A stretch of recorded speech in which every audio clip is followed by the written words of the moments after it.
अच्छा, तो स्टार्ट लेते हैं। हमने अभी तक जो सी प्लस प्लस में काम किया हुआ है, तो हमने बेसिक वेरिएबल्स देख लिए जिसमें हम एक सिंगल वैल्यू स्टोर कर सकते थे। ठीक है, तो जिस तरह पाइथन में हमने बात की थी कि अगर हमें कलेक्शन ऑफ एलिमेंट्स चाहिए, मतलब एक से ज़्यादा वैल्यूज़ चाहिए, तो हम क्या करेंगे।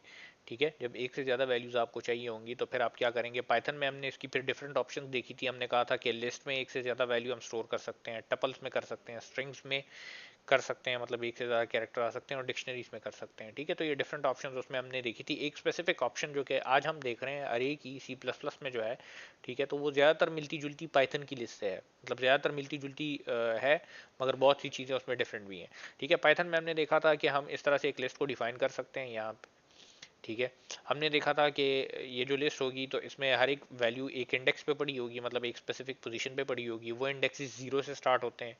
ठीक है, इसकी भी वजह मैंने आपको बता दी थी उस टाइम के जीरो से क्यों स्टार्ट होते हैं। ठीक है, तो ये चीज़ें हमें जो है तो वो हो गई। अब इसके अगेंस्ट हमारे पास सी सी प्लस प्लस में लिस्ट भी मौजूद है। ठीक है, हमारे पास सी और सी प्लस प्लस में हमारे पास लिस्ट्स हैं, मगर प्रॉब्लम यह है कि उसकी लिस्ट को पढ़ने के लिए आपको कुछ और थोड़े से कंसेप्ट चाहिए होते हैं, गेन करने होते हैं, तो इस वजह से उसको इस कोर्स में हम कवर नहीं करेंगे। ठीक है, ये आप जब अगले सेमेस्टर में जाएंगे may be object oriented programming के कोर्स में आप पढ़ लें, या अगर उधर भी ना हो तो आप ये तीसरे सेमेस्टर में फिर डेटा स्ट्रक्चर के कोर्सेज में डेटा स्ट्रक्चर्स के कोर्स में लाजमी आप पढ़ते हो। ठीक है, तो इस वजह से हम इसको तो डिस्कस नहीं कर रहे सी प्लस प्लस में, मगर हम अरेज को डिस्कस कर रहे हैं, जो कि एक इम्पॉर्टेंट चीज़ है अगर आपने मल्टीपल वैल्यूज़ को एक ही वेरिएबल्स में स्टोर करना है तो। ठीक है, तो सबसे पहले तो हम कुछ सिमिलरिटीज़ देख लेते हैं इसकी लिस्ट के साथ। अरे को यूज़ कैसे करेंगे, किस तरह से डिक्लेयर होती है, उसकी बात तो हम बाद में करेंगे। ठीक है, मगर सबसे पहले तो ज़रा सिमिलरिटीज़ देख लेते हैं कि लिस्ट और अरे में सिमिलरिटीज़ क्या है। ठीक है, पाइथन की लिस्ट में और अरेज में सिमिलरिटी क्या है। ठीक है, दोनों में मल्टीपल वैल्यू स्टोर कर सकते हैं, दोनों में इंडेक्सेस हैं। ठीक है, मतलब पोजीशंस आपके पास मौजूद हैं। ठीक है, तो इसका मतलब ये है कि किसी भी वैल्यू को अगर मैं एक्सेस करना चाहता हूँ तो इंडेक्स के थ्रू कर सकता हूँ, अगर किसी भी जगह पे मैं चेंज करना चाहता हूँ तो इंडेक्स के थ्रू कर सकता हूँ।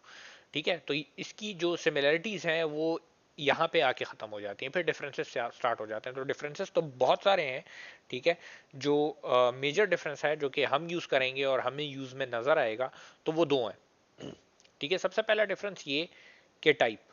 आपको याद होगा पाइथन की लिस्ट में हम कहते थे कि हम ज़रूरी नहीं है कि एक ही टाइप का डेटा स्टोर करें, हम ये भी कर सकते हैं कि एक लिस्ट में बनाऊं फॉर एग्जांपल। ठीक है, और उसमें लेट से एक मैंने इंटीजर रख दिया, एक मैंने कोई स्ट्रिंग रख दी। ठीक है, और लेट से मैंने साथ में इसके ट्रू लिख दिया। ठीक है, तो ये देख लें तीन डिफरेंट टाइप का डेटा इसके अंदर मैंने रखा हुआ है, एक इंटीजर है, एक स्ट्रिंग है, और एक बुलियन टाइप का डेटा है। ठीक है, तो पाइथन की लिस्ट में आप इस तरह से कर सकते हैं। सी प्लस प्लस की अरे में इस तरह से नहीं हो सकता। ठीक है, अरे को डिफाइन करते हुए हम टाइप उसकी मेंशन करते हैं, तो इसका मतलब ये है इधर टाइप चेंज नहीं हो सकती। ठीक है, तो एक जो अरे होगी आपके पास उसमें एक ही टाइप का डेटा आ सकेगा, उस टाइप से हम आगे पीछे नहीं आगे पीछे नहीं जा सकेंगे। दूसरी बात यह कि पाइथन की लिस्ट अगर आपको याद हो तो उस लिस्ट का साइज कम छोटा बड़ा कर सकते हैं। ठीक है, मतलब अगर कोई वैल्यू उससे रिमूव करते हैं तो लिस्ट छोटी हो जाती है, अगर कोई वैल्यू उसमें अपेंड करते हैं या इंसर्ट करते हैं तो लिस्ट बड़ी हो जाती है। ठीक है, तो लिस्ट में हमारे पास ये चीज़ तो थी पाइथन की लिस्ट में, मगर सी प्लस प्लस की जो अरे है हमारे पास उसमें साइज की लिमिटेशन है, साइज फिक्स होता है। ठीक है, एक दफ़ा आपने साइज दे दिया ना, तो उस साइज से वो बड़ा हो सकता है ना इस साइज से आपके पास अरे छोटी हो सकती है। ठीक है, ये चीज़ आप सी प्लस प्लस की लिस्ट में जो है तो साइज की लिमिटेशन फिर नहीं है, साइज उसका कम ज़्यादा हो सकता है, मगर टाइप फिर भी सेम रहती है। ठीक है, तो अब तो ये हमें पता लग गया कि हमारे पास लिमिटेशंस कौन कौन सी हैं, उस उन लिमिटेशंस में रहते हुए हम अब इसके साथ काम करेंगे। ठीक है, अगर हमने वैल्यूज़ को स्टोर करना है, ठीक है, तो हम क्या करते हैं कि डेटा टाइप डिफाइन करते हैं, डेटा टाइप बताते हैं, और उस डेटा टाइप का हम अरे बना के उसके अंदर फिर वैल्यू स्टोर करते हैं। ठीक है, फॉर एग्जांपल एक एग्जांपल मैं आपको देता हूँ। सबसे पहले तो उसका सिंटेक्स हम देख लेते हैं। ये जो है तो आपके पास सिंटेक्स है सी प्लस प्लस में अरे को डिक्लेयर करने का। सबसे पहले आप क्या करते हो, उसकी डेटा टाइप बताते हो जिस टाइप की आपको अरे चाहिए, मतलब अरे के अंदर जिस टाइप के आपको एलिमेंट्स चाहिए, जिस टाइप की वैल्यूज चाहिए। उसके बाद आप अरे का नाम बताते हो, उसके बाद उसका आता है साइज। ठीक है, तो एक दफ़ा आपने इसे बोल दिया कि इसकी टाइप इंट है, इसका मतलब यह है कि इसके अंदर अब ना तो स्ट्रिंग स्टोर हो सकती है, ना फ्लोट वैल्यू स्टोर हो सकती है, ना किसी और टाइप की वैल्यू स्टोर हो सकती है। ठीक है, ये इसका नाम हो गया अरे का। ठीक है, और ये इसका साइज हो गया। तो साइज अगर 5 है, तो जिस तरह से हमारे पास पाइथन में था कि हमारे पास 0 से 4 तक इंडेक्सेस होते थे अगर हमारे पास लिस्ट 5 की साइज की होती थी। तो एग्जैक्टली इसी तरह से सी प्लस प्लस में अरेज होती हैं, ठीक है, कि अगर मेरे पास ये 5 साइज की अरे बनी है तो इसका मतलब ये है कि मेरे पास 0, 1, 2, 3 और 4 इंडेक्सेस होंगे और हर एक इंडेक्स पे एक वैल्यू होगी, जैसे यहाँ पे आपको नजर आ रही है, ठीक है। और इसका नाम होगा ए डबल आर, क्योंकि मैंने ए डबल आर नाम रखा हुआ है, ठीक है। अच्छा, अब इसको इस तरह से क्यों लिखते हैं, इस तरह के बॉक्सेस की शक्ल में क्यों लिखते हैं? मैंने आपको बताया था कि जो भी वेरिएबल डिक्लेयर होता है तो उसको मेमोरी में जगह मिलती है। इसी तरह से अरे जब डिक्लेयर होगी तो इसको भी मेमोरी में जगह मिलेगी, ठीक है। तो मेमोरी में जो इसे जगह मिलेगी तो वो इस फॉर्म में मिलेगी कि वो एक दूसरे के बाद होंगे। मतलब सबसे पहला जो इसका एलिमेंट है, मतलब जो 0 इंडेक्स पे एलिमेंट है, तो वो सबसे पहले आएगा, ठीक है। फिर उसके बाद जो एलिमेंट होगा तो वो उसके बाद होगा, दरमियान में गैप नहीं होगा, ठीक है। दरमियान में कोई और वेरिएबल नहीं आ सकता, दरमियान में गैप नहीं होगा, ठीक है। तो ये 0 इंडेक्स पे पहला एलिमेंट, उसके बाद अगेन जो है तो इसके बाद अगला एलिमेंट, फिर अगला एलिमेंट, फिर अगला एलिमेंट, फिर अगला एलिमेंट। इसमें यह बात नोट करने की है क्योंकि यहाँ पे हमने टाइप इसकी इंट दी हुई है, तो इसका मतलब यह है कि ये एक बॉक्स जो है तो 4 बाइट्स का है। ये हम पिछली से पिछली क्लास में कर चुके थे, साइजेस जो हमने निकाले थे, ठीक है। तो ये हर एक जो बॉक्स है आपके पास 4-4 बाइट का होगा, तो ये सब जो है तो एक दूसरे से 4-4 बाइट के बाद जो है तो आएंगे, ठीक है। यहाँ तक क्लियर है, कोई इशू तो नहीं है किसी को? कोड अभी हम इसके बाद देखने जा रहे हैं, मगर इधर तक आपको क्लियर हुआ है कि नहीं है? कोई मसला तो नहीं है?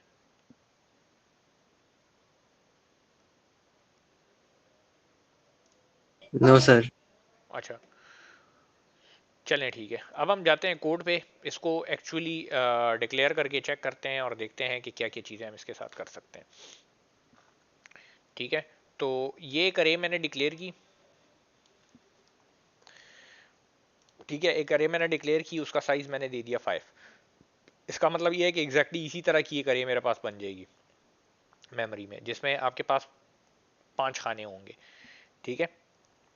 और इसके बाद मैंने क्या किया कि अब चूंकि मेरे पास ये 5 खाने हैं, ठीक है। और एक बात आप याद रखें कि हम बड़ी आसानी से पाइथन में लिस्ट के ऊपर लूप करते थे, ठीक है, फॉर का लूप लगा देते थे।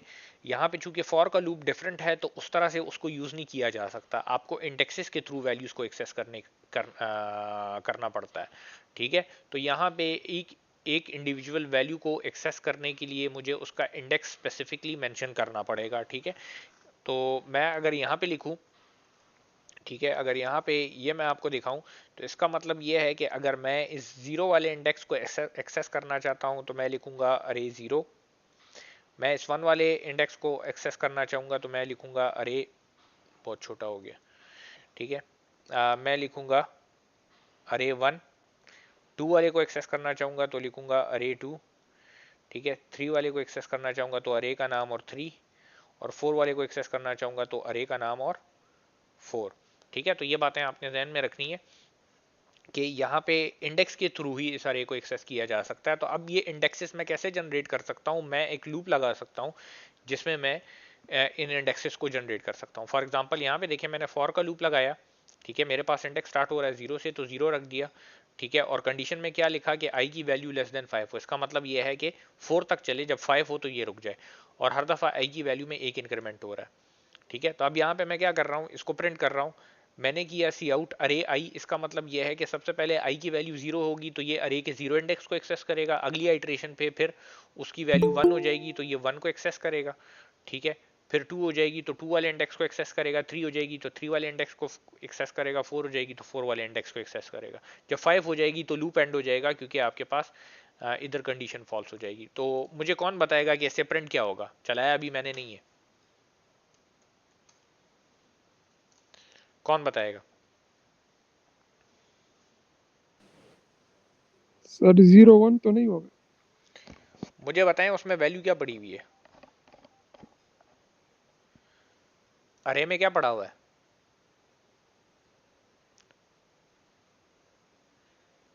सर 0 1 2 3 4।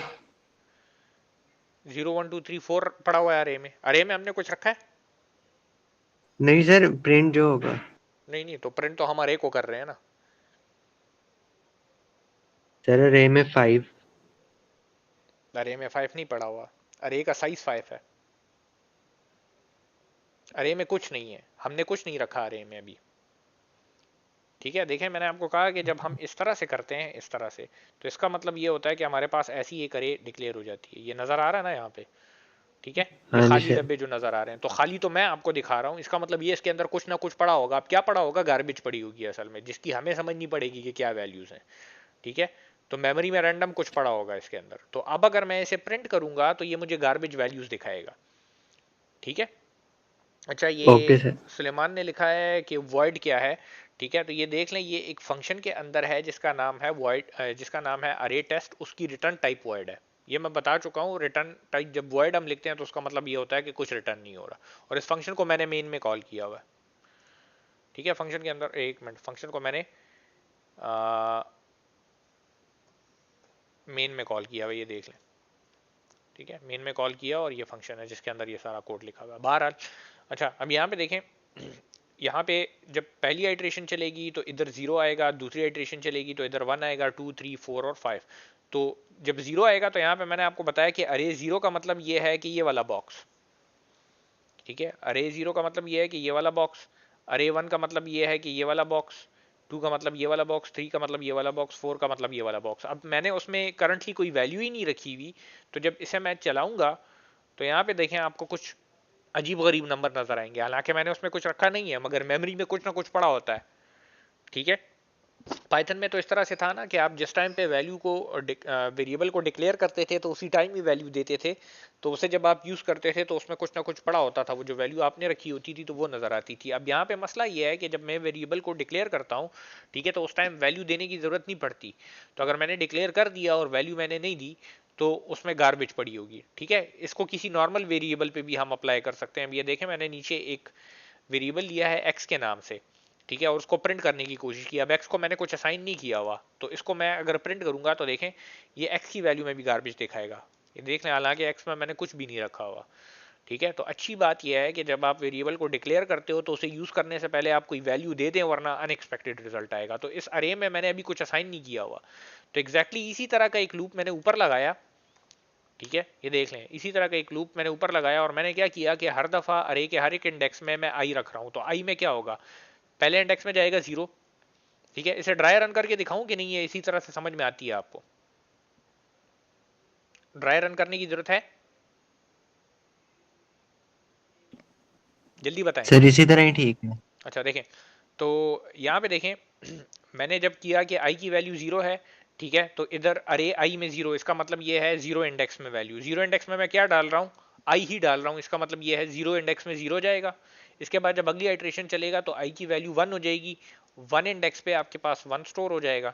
ठीक है, उसके बाद अगली आइट्रेशन पे आई की वैल्यू 2, तो 2 इंडेक्स पे 2, 3 पे 3, 4 पे 4 और फिर लूप एंड हो जाएगा। ठीक है, तो अब अगर इसे मैं चलाता हूं तो देखें, ये देख लें 0 1 2 3 4 आपके पास प्रिंट हो रहा है इस प्रिंट वाली स्टेटमेंट से, क्योंकि इसको वो करने से, प्रिंट करने से पहले मैंने उसके अंदर इन्हीं इंडेक्सेस पे वैल्यूज डाल दी थी। क्लियर हो गया ये बात? ये सही है कि नहीं? सर रिपीट कर दे दफा, हर रिपीट कर दे बस। देखें, लूप लगाया, मेरे पास इंडेक्सेस 0 से 4 तक हैं, ये तो क्लियर है ना? हाँ जी सर। हाँ, तो मैंने क्या किया, लूप को 0 से स्टार्ट किया और लेस देन 5 तक लेके गया, ताकि 0 से 4 तक मेरे पास आई में वैल्यूज आए। जिस तरह से रेंज में हम जनरेट करते थे ना पाइथन में, वही काम किया। Okay sir. और हर दफा लूप की हर एक आइट्रेशन में आई में 1 इंक्रीज कर रहा हूं। तो सबसे पहले आई की वैल्यू 0 होगी, तो यहाँ पे क्या आ जाएगा? 0। ठीक है, ठीक हो यहाँ गया पे सर। एक आ गया 0 और उसको 0 असाइन हो गया। फिर 1 हो गया, 1 को 1 असाइन हो गया। ठीक है, फिर 2 इंडेक्स ठीक है पे सर, 2, एक एक ऐड होता रहेगा। एक एक ऐड होता रहेगा और असाइन होता रहेगा। अच्छा, एक लूप, ओके सर ओके। एक लूप इस वजह से नहीं लगा रहे हम, क्योंकि एक लूप में हम असाइनमेंट कर रहे हैं और दूसरे में पूरी की पूरी अरे प्रिंट कर रहे हैं। हो सकता है दरमियान में हम कोई और काम कर रहे हो इसके। ठीक है, तो ये दोनों एक लूप में भी हो सकते हैं। बिल्कुल आप बात ठीक कर रहे हैं कि इधर मैं असाइन करता हूँ साथ ही प्रिंट भी कर देता हूँ, तो ये भी मैं कर सकता हूँ। ठीक है, इस असाइनमेंट के बाद मैं सी आउट की स्टेटमेंट अगर लगा दूं तो कर सकता हूँ। ठीक है, मगर ये उस केस में है कि अगर आप फर्ज करें पहले असाइनमेंट करते हो, अरे को कुछ असाइन कर देते हो और फिर कुछ नीचे कुछ और करते हो दरमियान में, और फिर आप कहते हैं कि अब मैं पूरी की पूरी अरे को प्रिंट करना चाहता हूँ, तो लाजमी बात है आपको दोबारा लूप लगाना पड़ेगा फिर। ठीक है, तो इसी वजह से मैंने दो अलग अलग लगाए हुए। क्लियर है ये? अच्छा जी, तो ये तो हमारे पास हो गया एक सिंपल सी अरे, और उसको फिल कैसे करना है हमने, ठीक है, मतलब वैल्यूज उसके अंदर कैसे डालनी है और उसको कैसे जो है तो हमने प्रिंट करना है। अब हम आते हैं इसी चीज़ को थोड़ा सा डिफरेंट उससे देखते हैं, पर्सपेक्टिव से देखते हैं। ये कुछ यहाँ पे लाइंस मैंने लिखी हुई हैं, कमेंट आउट की हुई है मैंने, तो इसे देखते हैं। देखें, अगेन ऊपर हमने देखा था कि मैंने अरे को डिक्लेयर करते हुए कोई साइज दिया, तो उतने साइज की मेरे पास अरे बन गई। अब एक और काम भी हम कर सकते हैं कि जिस टाइम अरे को डिक्लेयर कर रहे हो उसी टाइम उसको वैल्यूज दे दे, ठीक है। देते किस तरह से हैं हम, जिस तरह लिस्ट को वैल्यू देते थे उसे स्क्वायर ब्रैकेट में देते थे, इसको हम क्या कर रहे हैं, हम वैल्यूज जो है तो करली ब्रेसेस में दे रहे हैं, ठीक है। तो इस अरे के अंदर ये चार वैल्यूज होंगी 1, 5, 7 और 11। अब यहाँ पे मैंने साइज नहीं दिया हुआ, आपने नोट किया होगा। साइज इस वजह से नहीं दिया हुआ क्योंकि मैं वैल्यूज दे रहा हूँ इसे, ठीक है, वैल्यूज मैं प्रोवाइड कर रहा हूँ ना, तो वैल्यूज को देख के ये ऑटोमेटिकली उसका साइज खुद ब खुद निकाल देता है, ठीक है। कंपाइलर ये काम आपको खुद करके दे देता है कि यहाँ पे देखता है कितनी वैल्यूज हैं, चार वैल्यूज हैं, तो अरे का साइज 4 सेट हो जाएगा, ठीक है। अच्छा, अब यहाँ पे देखें, मैं इसे कहता हूं कि अरे के 3 इंडेक्स पे तुम क्या करो, 2 डाल दो, तो मुझे कौन बताएगा कि ये कहां पे, ये 2 कौन सी वैल्यू को रिप्लेस करेगा, 2 कौन सर सी वैल्यू, 7 को। 7 को 7 को क्यों करेगा? सर क्योंकि इसकी पोजीशन 2 पे है। नहीं, इधर मैंने 3 लिखा है। नहीं सर, सर 11 7 को को सर 11 को 11 को करेगा वो इस वजह से क्योंकि आप गिने ये 0 पे, 0 ठीक है सर। 1 पे, 2 पे, और ये 11 3 पे आता है, तो 11 की जगह आपके पास 2 आ जाएगा, ठीक है। तो इसका मतलब ये है कि आप इंडिविजुअल वैल्यूज को इस तरह से एक्सेस कर सकते हैं, कोई प्रॉब्लम नहीं है। लूप में भी इसी तरह से कर रहे हैं, ठीक है, मगर आप अगर इस तरह से लिखते हैं तो भी कोई प्रॉब्लम नहीं होती, आप कर सकते हैं। अब देखें, मैं इस 3 को प्रिंट करता हूँ, 3 वाले को ही प्रिंट करता हूँ, तो ये मुझे जवाब में बता देगा, ये देख लें 2 बता रहा है, इसका मतलब ये इसने 11 की जगह 2 डाल दिया। क्लियर है कि नहीं है? Yes sir. Yes sir. अच्छा, अब देखें, एक और चीज़ हमारे पास है, हमने पिछली से पिछली क्लास में, पिछली वीक में जो किया था, जो मेमोरी मॉडल जिस टाइम आपको मैंने कराया था और मैंने वेरिएबल्स की रेंजेस बताई थी, तो उस टाइम मैंने आपको बताया था कि हम साइज देख सकते हैं, आ, किसी भी वेरिएबल का हम साइज देख सकते हैं। जी अब्दुल्ला, आप पूछें। सर ये 2 क्यों डाल दिया 11 की जगह इधर? वैसे ही आपको दिखाने के लिए कि मतलब आप इस तरह से वैल्यू चेंज कर सकते हैं किसी स्पेसिफिक इंडेक्स पे। सर ये हमने 11 की वैल्यू 2 से चेंज की सर। हमने इसे कहा कि अरे में 3 इंडेक्स पे 2 डाल दो, 3 सही है इंडेक्स सर। 2 डाल दो, तो 3 इंडेक्स 11 का बनता है ना, तो 11 रिप्लेस हो जाएगा 2 से। सही है सही है सर। अच्छा, अब देखें, जिस तरह से हमने मतलब वो पिछले पिछले से पिछले लेक्चर में किया था, हमने देखा था कि हम किसी भी वेरिएबल का साइज देख सकते हैं कि बाइट में वो कितनी मेमोरी लेता है। तो इधर मैंने लिखा हुआ है साइज ऑफ अरे, ठीक है, साइज ऑफ अरे लिखा हुआ है। तो मेरे पास सबसे पहले तो मतलब अगर ये अरे का साइज मुझे बता रहा है, तो अरे में कितनी वैल्यूज हैं, कितनी वैल्यूज हैं, 4 वैल्यूज हैं, ठीक है। और यस सर। हर एक की टाइप चूंकि इंट है, ठीक है, तो इसका मतलब ये है इंडिविजुअल वैल्यू कितनी कितनी जगह ले रही है, एक वैल्यू कितनी जगह ले रही है, टाइप इंट है, इंट कितने बाइट लेता है, सर 4 बाइट। 4 बाइट, ठीक है। तो टोटल 4 वैल्यूज हैं, 4 इंटीजर मेरे पास इसके अंदर हैं, और हर एक इंटीजर 4 बाइट ले रहा है, तो इसका मतलब ये है कि पूरी की पूरी अरे का कितना साइज होगा, 16। 16, 16। ठीक है। 4 वैल्यूज हैं, हर एक जो है तो 4 बाइट ले रहा है, तो टोटल पूरी की पूरी अरे का साइज आपके पास 16 आएगा। तो इससे मैं चलाता हूँ, ये देख लें आपके पास 16 है, साइज ऑफ द अरे इज 16, सही है। तो इस तरह से आपको बाइट्स में इसका साइज भी पता लग सकता है। अच्छा, अब एक छोटी सी ट्रिक इसी को यूज करते हुए हम इसके साथ कर सकते हैं। अगर आप फर्ज करें लेंथ निकालना चाहते हैं अरे की, तो आप क्या करें कि पूरी की पूरी अरे का साइज मालूम कर लें, ठीक है, और उसको डिवाइड कर दें एक इंडिविजुअल इंडेक्स के साइज पे, ठीक है। एक इंडेक्स का साइज इस केस में 4 आएगा ना, तो 16 डिवाइडेड बाय 4 आपके पास 4 आ जाएगा। इसका मतलब ये है, ये आपको नंबर ऑफ एलिमेंट्स दे देगा या लेंथ दे देगा अरे की, ठीक है। मैंने क्या किया है कि पूरी की पूरी अरे का साइज निकाला और एक इंडिविजुअल इंडेक्स के साइज पे उसको डिवाइड कर दिया, ठीक है। अब देखें, ये 0 वाले इंडेक्स के साइज पे किया हुआ है, तो इसको मैं 2 भी कर सकता हूँ, 3 भी कर सकता हूँ, ठीक है। तो इससे क्या होगा कि मेरे पास नंबर ऑफ एलिमेंट्स निकल आएंगे कि टोटल एलिमेंट्स मेरे पास इसमें कितने हैं। तो ये देख लें, लेंथ ऑफ द अरे इज 4, देख लें 4 एलिमेंट्स है मेरे पास इसमें, क्लियर हो गया ना? जिस तरह से हमने किया कि 4 इंटू 4 इज इक्वल टू 16, तो 16 डिवाइडेड बाय 4 से हमारे पास नंबर ऑफ एलिमेंट्स आ जाते हैं बेसिकली।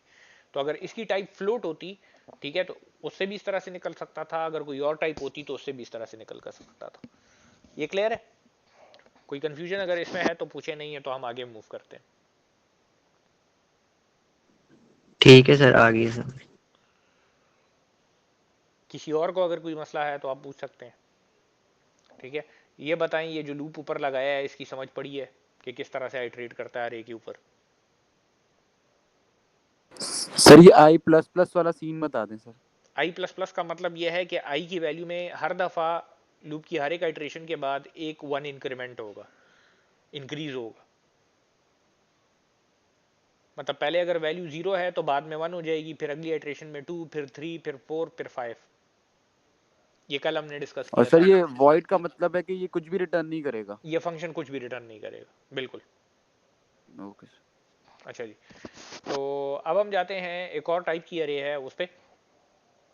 ठीक है, अच्छा अब देखें, जैसे हम वहाँ पे लिस्ट पे डिफरेंट ऑपरेशन परफॉर्म कर सकते थे ना, मैक्सिमम नंबर निकाल सकते थे, वहाँ पे तो खैर बिल्ट इन फंक्शन थे इसके, मिनिमम नंबर निकाल सकते थे, हम एवरेज निकाल सकते थे, लिस्ट के तमाम एलिमेंट्स को ऐड कर सकते थे। ठीक है, तो वो सारे के सारे ऑपरेशन यहाँ पे भी परफॉर्म हो सकते हैं। ठीक है, मगर उसके लिए आपको खुद से फंक्शन लिखना पड़ेंगे, क्योंकि पाइथन में थे, यहाँ पे नहीं है, आपको लिखने पड़ते हैं। ठीक है, तो एग्जैक्टली वही सारे ऑपरेशन जिस तरह से वहाँ पे होते थे, एग्जैक्टली इसी तरह से यहाँ पे अरे पे भी आप परफॉर्म कर सकते हो। अच्छा, तो अब हम जाते हैं एक और चीज़ पे, 2 डायमेंशनल अरे पे।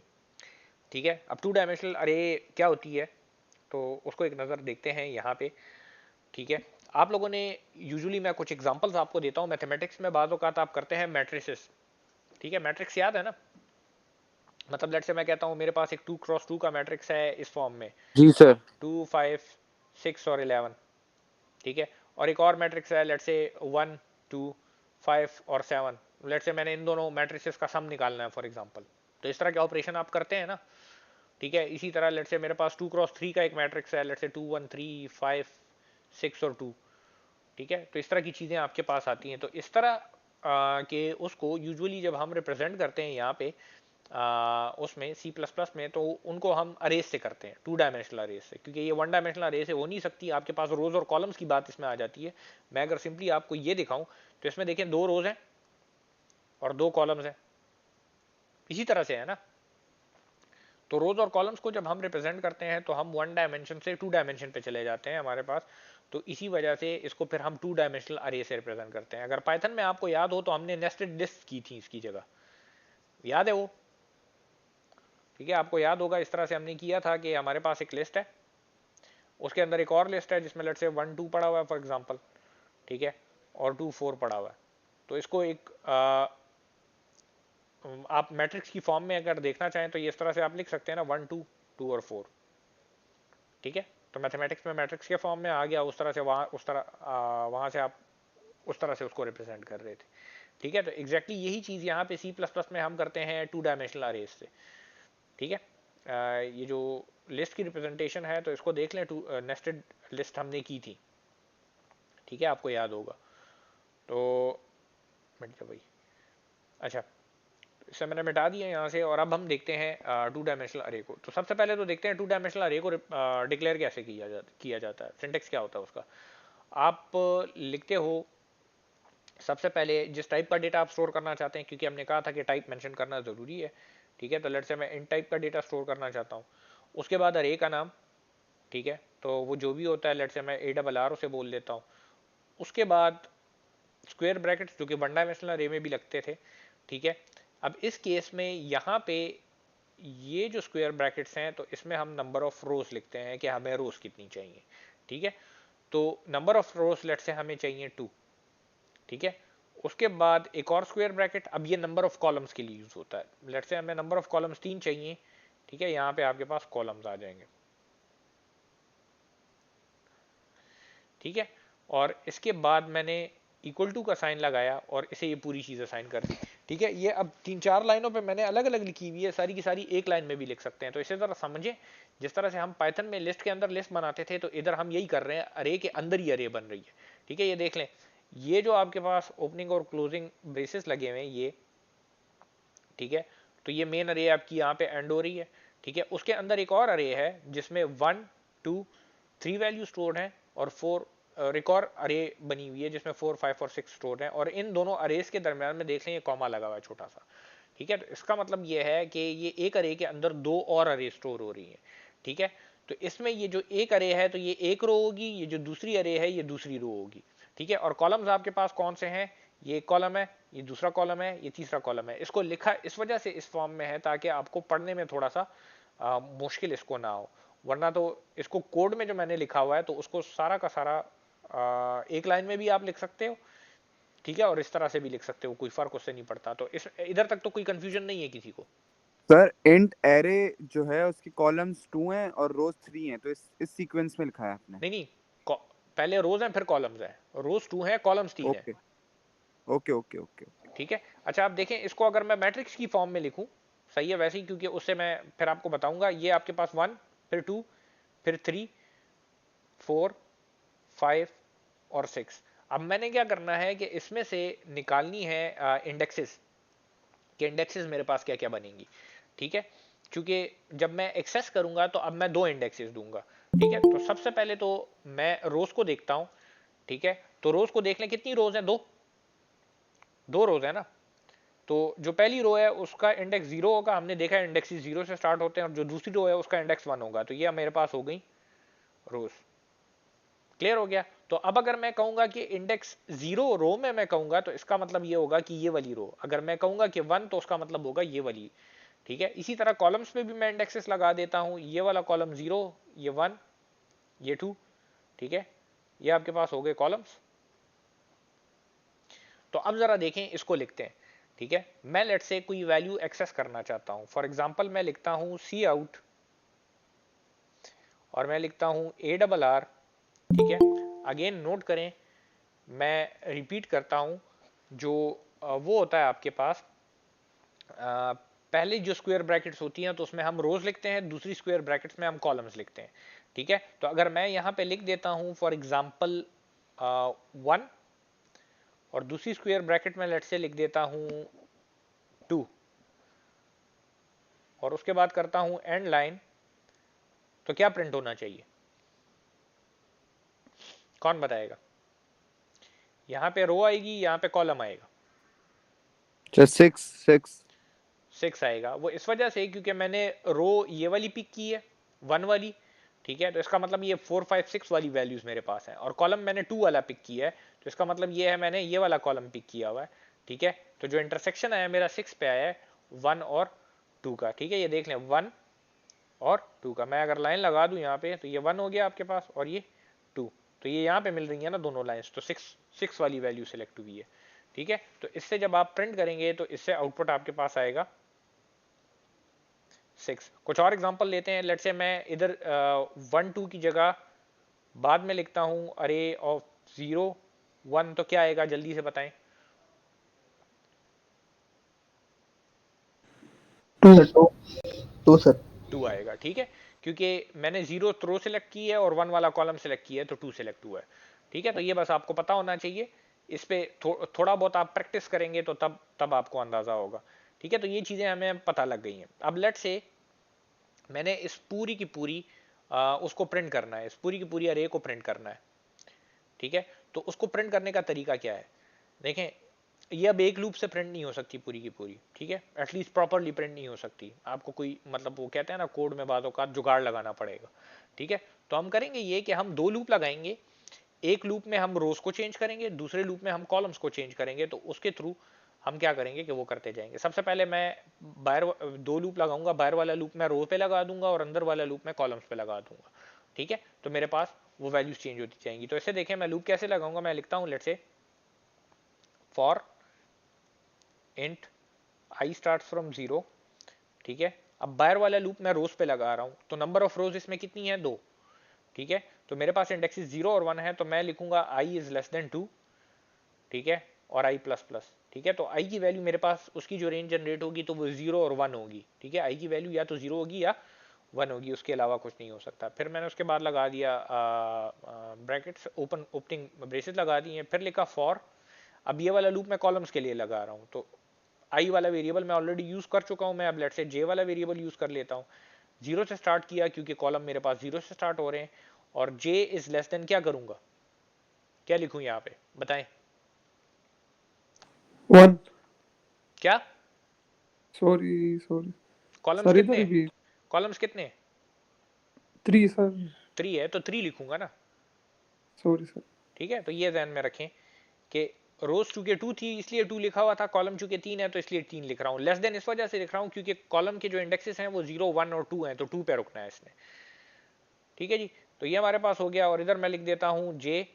Sir less than equal to 2 लिखना चाहिए ना, क्योंकि 2 पे रुकेंगे तो 1 पे आके रुकेगा, वो लेस देन लिखा है आपने। हाँ तो 1 पे रुकेगा ना, इंडेक्सेस 0 और 1 है ना, देख लें इंडेक्सेस 0 और 1 है रोज के, हाँ सही, ओके ओके सर। ठीक है। इसी तरह उसके लिए भी, कॉलम्स के लिए भी है, ठीक है। तो क्लियर हो गया, मैंने ये दोनों लूप लगा दिए। ये वाला लूप जो लगा है तो ये रोज के लिए लगा है, ये वाला लूप जो है तो ये कॉलम्स के लिए लगा है,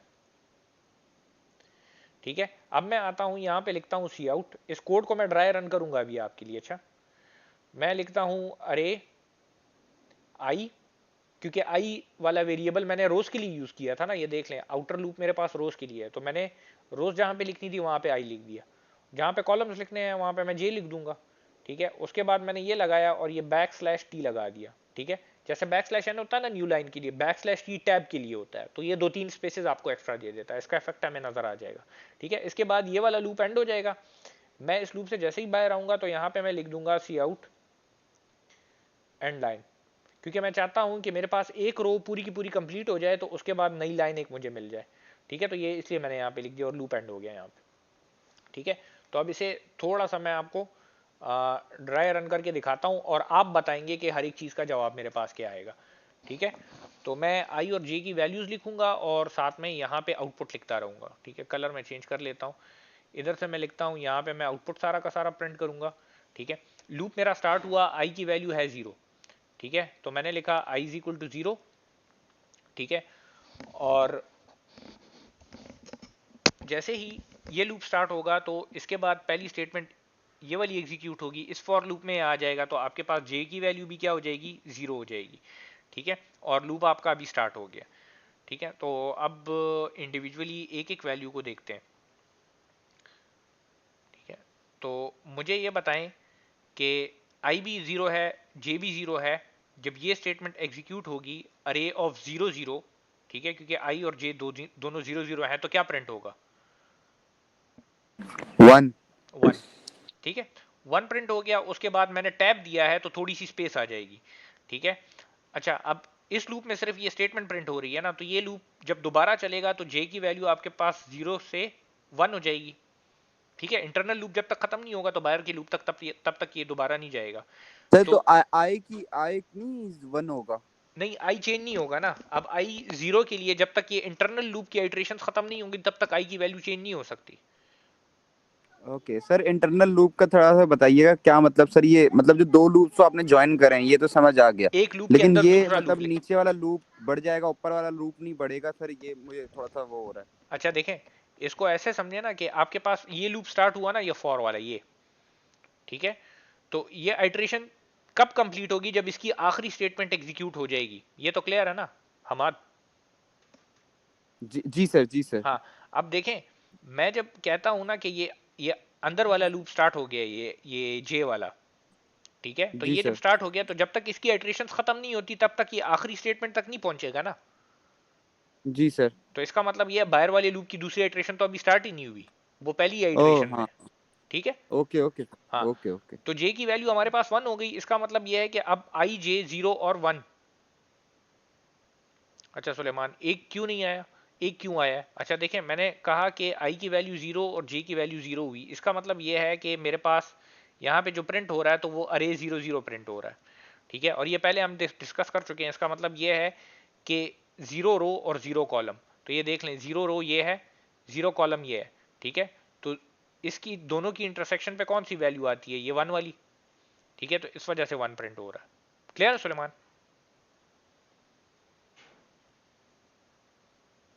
अच्छा, तो ये अब प्रिंट हो जाएगा हमारे पास, अगली आइट्रेशन में जे की वैल्यू 1 हो जाएगी, तो अब मेरे पास क्या होगा, 0 1, मतलब यहाँ पे आई में 0 होगा, जे में 1 होगा, तो क्या प्रिंट होना चाहिए, सर 2।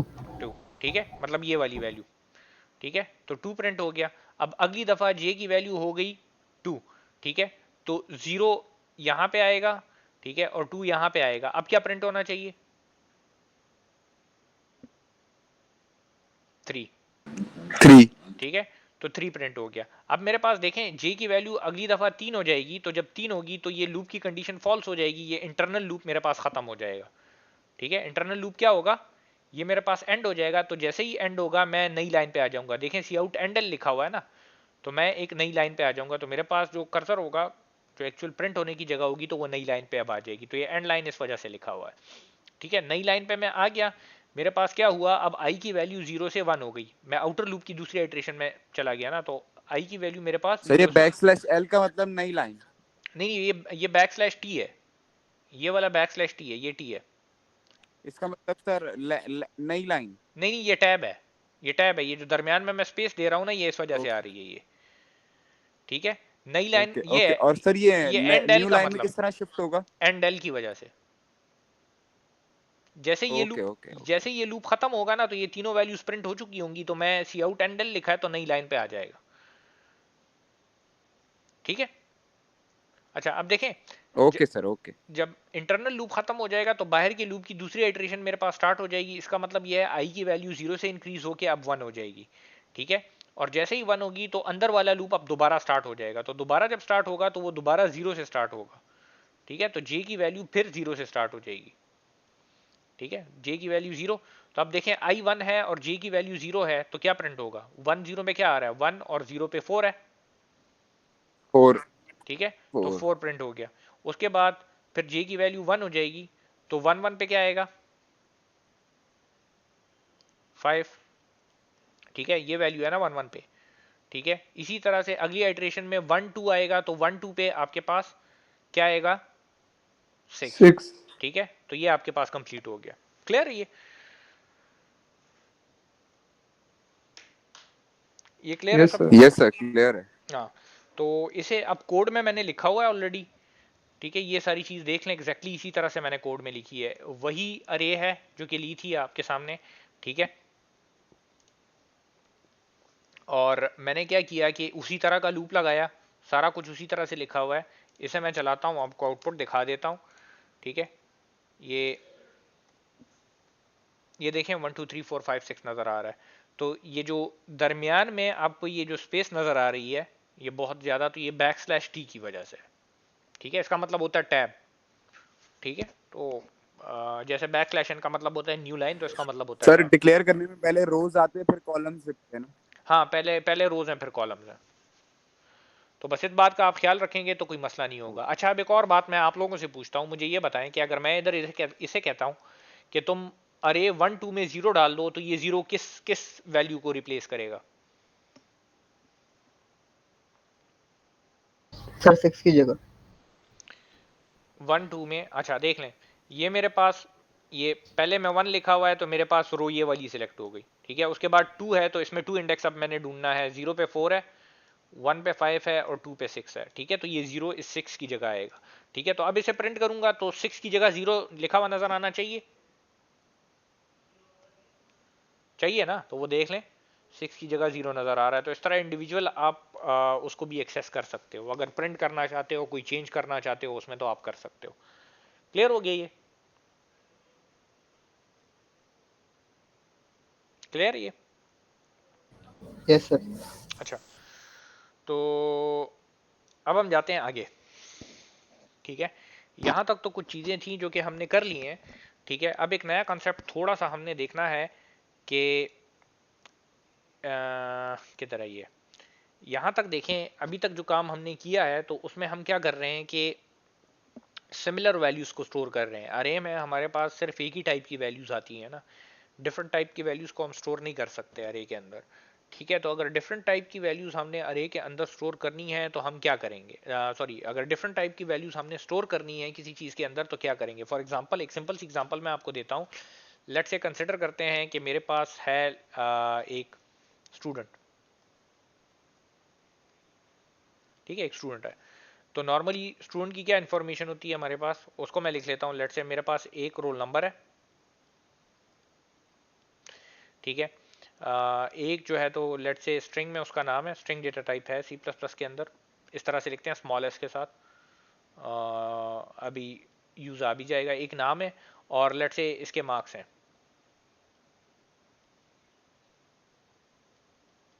ठीक है, ये तीन चीजें हैं मेरे पास। तो अगर एक स्टूडेंट के लिए करना है तो मेरा काम 3 वेरिएबल्स से चल जाता है, ठीक है। मतलब मैं 3 वेरिएबल्स ले लूंगा एक स्टूडेंट के, मैं रोल नंबर, नेम और मार्क्स स्टोर कर लूंगा। अगर फर्ज करें मैंने 2 स्टूडेंट्स के स्टोर करने हैं तो मुझे दोनों स्टूडेंट्स के लिए इसी तरह के डिफरेंट वेरिएबल लेने पड़ेंगे। मतलब एक स्टूडेंट के लिए रोल नंबर लिखूंगा, नाम, मार्क्स, दूसरे के लिए करूंगा तो लाजमी बात है डिफरेंट नाम से यही वेरिएबल लेने पड़ेंगे मुझे। ये तो क्लियर है ना।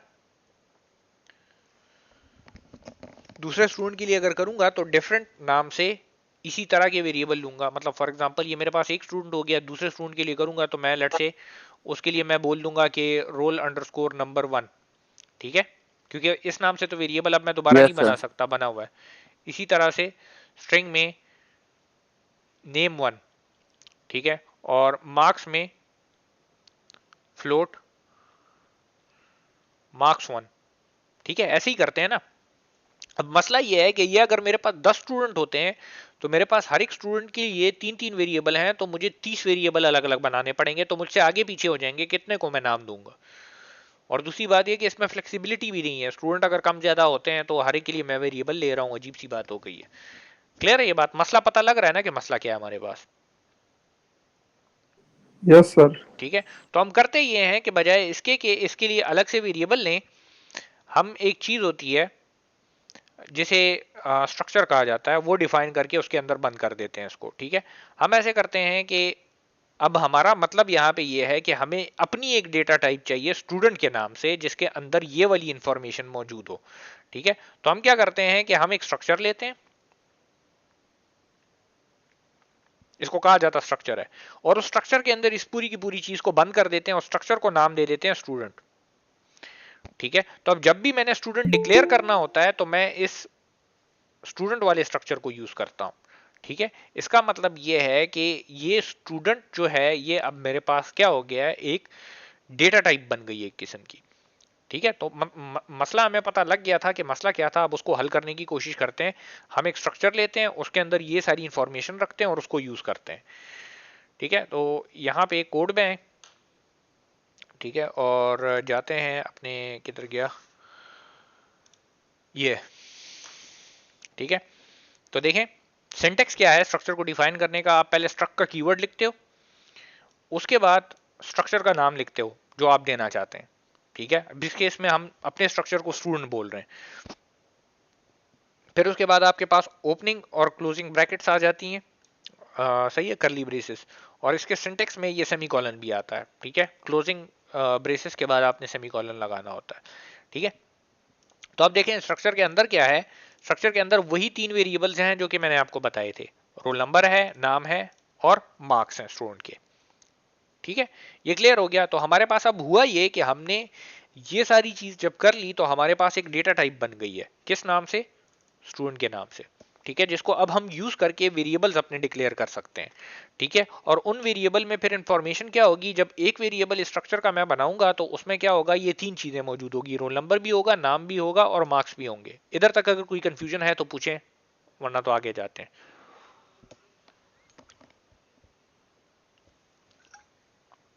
कोई कंफ्यूजन है? सर ये मार्क्स इंट भी हो सकते हैं?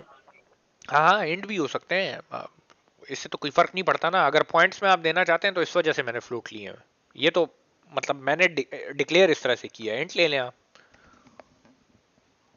Okay sir. इंट लेंगे तो पॉइंट नहीं आ सकेगा फिर, बस ये याद रखना है आपने। सर सर, और अगर अगर फ्लोट लेंगे तो इसमें इंट भी आ सकता है और पॉइंट भी आ सकता है? हाँ, दोनों आ सकते हैं ना। Okay sir. ठीक है, अच्छा अब देखें इसको यूज किस तरह से करेंगे, गौर से देखना। अच्छा, स्ट्रक्चर का जो नाम है तो वो मैंने दिया है स्टूडेंट, और मैं कह रहा हूं कि ये स्टूडेंट एक किस्म का अब मेरे पास यूजर डिफाइंड डेटा टाइप बन गई है, मतलब मैंने खुद जो डिफाइन की हुई है। तो किसी भी डेटा टाइप को आप यूज कैसे करते हैं, अब जैसे इंट एक डेटा टाइप है तो आप पहले डेटा टाइप का नाम लिखते हैं, फिर उसके वेरिएबल का नाम लिखते हैं, तो वो वेरिएबल बन जाता है। मतलब अगर इंट का कोई वेरिएबल मैंने डिक्लेयर करना है तो मैं लिखता हूं लेट से इंट ए, तो एग्जैक्टली इसी तरह से हम कहते हैं कि स्टूडेंट हमारे पास एक डेटा टाइप बन गई है, तो मैं लिखता हूँ स्टूडेंट S1। इसका मतलब यह है कि S1 मेरे पास एक वेरिएबल बन गया है जिसकी टाइप है स्टूडेंट, और इस S1 के अंदर कौन कौन सी इंफॉर्मेशन है, रोल नंबर पड़ा हुआ है, इसके अंदर नाम पड़ा हुआ है और मार्क्स पड़े हुए हैं। बात हमने यही की थी कि डिफरेंट टाइप का डेटा हमने स्टोर करना है, ठीक है। तो अब इस S1 के अंदर 3 डिफरेंट डेटा टाइप्स पड़ी हुई है, ठीक है। तो देखें अब मैंने एक्सेस कैसे करना है इन अलग अलग अलग वेरिएबल्स को। मैं लिखूंगा अपना वेरिएबल का नाम जो कि S1 है, ठीक है। तो S1 डॉट रोल नंबर, इसका मतलब यह है कि इस S1 के अंदर रोल नंबर को तुम सेट करो और उसे कर दो 1 2 3। इसी तरह से S1 डॉट नेम, उसको मैंने कर दिया Fahad Khan. S1 dot marks, उसको मैंने कर दिया 67, ठीक है। फिर जब मैंने इसे प्रिंट किया तो मैंने देख लिया यहाँ पे रोल नंबर, नेम और मार्क्स लिखा हुआ, और हर एक के सामने लिख दिया S1 dot roll number, S1 dot name और S1 डॉट मार्क्स। तो ये प्रिंट हो जाएगा। यहां तक क्लियर है? कोई कंफ्यूजन है तो पूछें। इसका फायदा मैं भी आपको दिखाता हूं कि इस तरह करने से फायदा क्या होगा। क्लियर है ये? जी सर। अच्छा, अब देखिए मैं नीचे आपको बताता हूं, मुझे अगर एक और स्टूडेंट चाहिए फॉर एग्जांपल, तो मैंने स्टूडेंट का एक और वेरिएबल बना लिया, ठीक है। और उसमें मैंने देख लिया S2 से नाम दिया उस वेरिएबल को, तो S2 डॉट रोल नंबर किया तो उसे 1 2 4 डाल दिया। S2 डॉट नेम किया, उसमें वासिफ लेट्स से इसका नाम है, S2 डॉट मार्क्स में 76 डाल दिया। तो अब इस S1 का जो रोल नंबर है और ये वाला रोल नंबर है, ये एक दूसरे से अलग है, क्योंकि वो S1 के वेरिएबल के अंदर पड़ा हुआ है और ये S2 के वेरिएबल के अंदर पड़ा हुआ है। ये भी मैं आपको एक पिक्चर बना के दिखाऊंगा भी, ठीक है। मगर इससे फायदा ये हुआ कि मुझे जितने स्टूडेंट चाहिए होंगे उतने वेरिएबल मैं बना लूंगा, उसके अंदर ये नाम, रोल नंबर और मार्क्स पहले से पड़े होंगे, मुझे अलग अलग से इनकी वेरिएबल बनाने की जरूरत नहीं पड़ेगी। तो मुझे एक एंटिटी स्टूडेंट के नाम से मिल गई है, ठीक है। इस कोड को मैं रन करके आपको दिखाता हूं। इसे देखें, यहाँ पे रोल नंबर है 1 2 3, नाम है फहद खान और मार्क्स हैं 67। इसी तरह से रोल नंबर है 1 2 4, नाम है वासिफ और मार्क्स हैं 76, ठीक है। तो S1 और S2 के जो है तो अलग अलग आपके पास स्टूडेंट बने हुए हैं। ये क्लियर है? ये क्लियर है? तो हम आगे आगे नहीं जाते, बल्कि इसी चीज को थोड़ा सा मैं फर्दर एक्सप्लेन करूंगा, मगर ये बताएं कि यहाँ तक क्लियर है कि नहीं।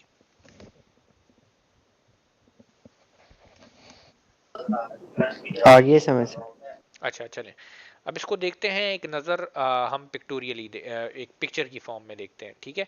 जब मैं ये चीज़ लिखता हूँ, स्ट्रक्चर को डिफाइन करने के लिए हमने देखा कि हम वहाँ पे लिखते थे कि तुम ऐसे करो कि एक स्ट्रक्ट डिफाइन करो स्टूडेंट के नाम से, ठीक है। और इसके अंदर एक जो है तो हमारे पास आ जाएगा रोल नंबर जो कि इंट है। आपको प्रेजेंट लिखने की जरूरत नहीं है, मैं कितनी दफा आपको बता चुका हूं, क्या जरूरत है इसकी, ना लिखें, ठीक है। अच्छा, इसके बाद मैं एक और वेरिएबल डिक्लेयर करता हूं, स्ट्रिंग, ठीक है, और उसको मैं बोल देता हूं नेम, ठीक है। और उसके बाद फ्लोट, और उसका हो जाएगा मार्क्स, ठीक है।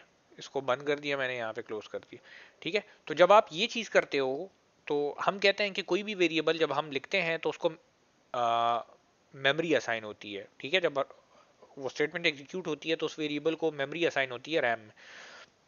अब जब आप ये स्ट्रक्चर डिफाइन करते हो तो इसे सिर्फ इतना पता लगता है कि स्टूडेंट के नाम से तुम्हारे पास एक डेटा टाइप बन गई है, एक स्ट्रक्चर बन गया है जिसके अंदर ये चीजें हैं, मगर अभी मेमोरी इसे असाइन नहीं हुई। मेमोरी इसे तब असाइन होती है जब इसके आप वेरिएबल बनाते हो, इस स्टूडेंट की टाइप के आप वेरिएबल बनाना स्टार्ट करते हो। मतलब मेमोरी तब असाइन होगी जब मैं मेन में लिखूंगा कि तुम क्या करो, स्टूडेंट S1 मुझे बना के दे दो, ठीक है। तो जब आप ये लिखेंगे तो आपको तब मेमोरी असाइन होगी। इसका मतलब ये होगा कि मेरे पास एक डब्बा बन जाएगा मेमोरी में, ठीक है। और इस डब्बे का नाम होगा S1, टाइप इसकी होगी स्टूडेंट। इसके अंदर एक और बॉक्स होगा जो कि रोल नंबर होगा, ठीक है। एक और बॉक्स होगा जो कि नेम होगा, और एक और बॉक्स होगा जो कि मार्क्स का होगा, ठीक है। इसी तरह से जब मैं लिखता हूं स्टूडेंट S2, तो अब एक और बॉक्स बन जाएगा, ठीक है। एक और बॉक्स बना S2 के नाम से, ठीक है। इसके अंदर भी रोल नंबर है, इसके अंदर भी जो है तो नाम है, और इसके अंदर भी मार्क्स हैं, ठीक है। तो इसी वजह से जब मैं इधर S2 में कोई रोल नंबर स्टोर करता हूं तो वो इसको इफेक्ट नहीं करता, क्योंकि दोनों अलग अलग मेमोरी, दोनों अलग अलग जो है तो जगह पे पड़े हुए। ठीक है, तो ये आपको पता होना चाहिए कि किस तरह से मेमोरी इसकी मैनेज होती है। ठीक है, ये चीज करने से मेमोरी असाइन नहीं होती, ये चीज करने से आपको सिर्फ एक डेटा टाइप मिल जाती है। जब आप इसका फिर वेरिएबल बनाते हो, मतलब स्टूडेंट की टाइप का वेरिएबल बनाते हो, तो तब जाके इसे मेमोरी असाइन होती है। ठीक है, तो ये क्लियर है सबको? कोई कंफ्यूजन अगर है तो पूछ लें, वरना तो हम आगे जाते हैं फिर।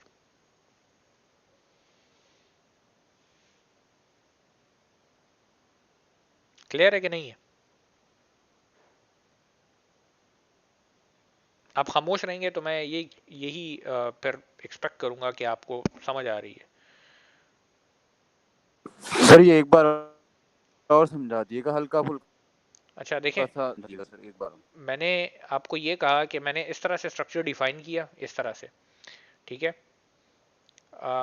ये अभी वर्दा इसकी बात करते हैं, उसका जिक्र अभी नहीं किया हुआ। वो जो स्टूडेंट S5 है इसका भी जिक्र करेंगे, उसकी तरफ अभी पहुंचे नहीं। ठीक है, अच्छा देखें, इस तरह से मैंने स्ट्रक्चर को डिफाइन किया। ठीक है, स्ट्रक्चर मेरे पास डिफाइन हो गया। अब इसका मतलब यह है कि इसे सिर्फ इतना पता लगा है कि स्टूडेंट के नाम की बस एक डेटा टाइप बन गई है। ठीक है, और उसके अंदर ये चीजें हैं। ठीक है, रोल नंबर है, नाम है और मार्क्स है। ठीक है, इसे अभी मेमोरी असाइन नहीं हुई। ठीक है, तो अब जब हम करते हैं, जब ये चीज करते हैं, हम जब कहते हैं कि स्टूडेंट S1, मतलब स्टूडेंट की टाइप का एक वेरिएबल बना दो S1 के नाम से, तो क्या होता है, S1 के नाम से एक डब्बा बनता है मेमोरी में, मतलब इसे कुछ मेमोरी असाइन होती है। ठीक है, और उस बॉक्स के अंदर क्या होता है, आपके पास रोल नंबर भी होता है, नाम भी होता है और मार्क्स भी होता है। ये कैसे पता लग रहा है कि ये तीन चीजें हैं? क्योंकि इसकी टाइप स्टूडेंट है और स्टूडेंट के अंदर हमारे पास हमने कहा है कि ये चीजें होनी चाहिए। ठीक है, तो अब ये मेमोरी से असाइन हो गई। इसी तरह से एक और वेरिएबल लिया मैंने स्टूडेंट का। ठीक है, उसको नाम दे दिया, एक और वेरिएबल स्टूडेंट की टाइप का लिया, उसे नाम मैंने S2 दे दिया, तो एक और डब्बा बन जाएगा मेमोरी में। ठीक है, उस डब्बे के अंदर रोल नंबर भी होगा, नाम भी होगा, मार्क्स भी होगी। तो ये तो हम ऑलरेडी देख चुके हैं कि ये वाला रोल नंबर और ये वाला रोल नंबर, इन दोनों का आपस में कोई ताल्लुक नहीं है। ठीक है, मतलब इधर अगर मैं कोई रोल नंबर स्टोर करता हूं तो वो इस बॉक्स में होगा, और S2 में अगर कोई रोल नंबर स्टोर करता हूं तो इस बॉक्स में होगा।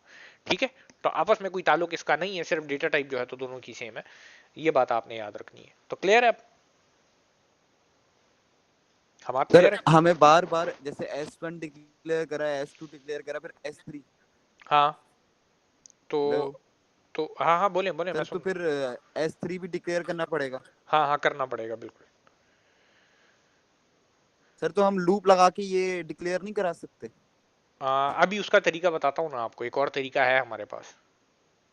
Okay okay sir, okay okay sir, okay. ठीक है, अब देखें, आपको अगर ज्यादा स्टूडेंट्स चाहिए, ठीक है, एक से ज्यादा स्टूडेंट्स चाहिए, तो इसका मतलब यह है कि मुझे एक से ज्यादा वैल्यू स्टोर करनी है स्टूडेंट की, मगर टाइप मेरे पास सेम है, मैं स्टूडेंट्स चाहता हूं।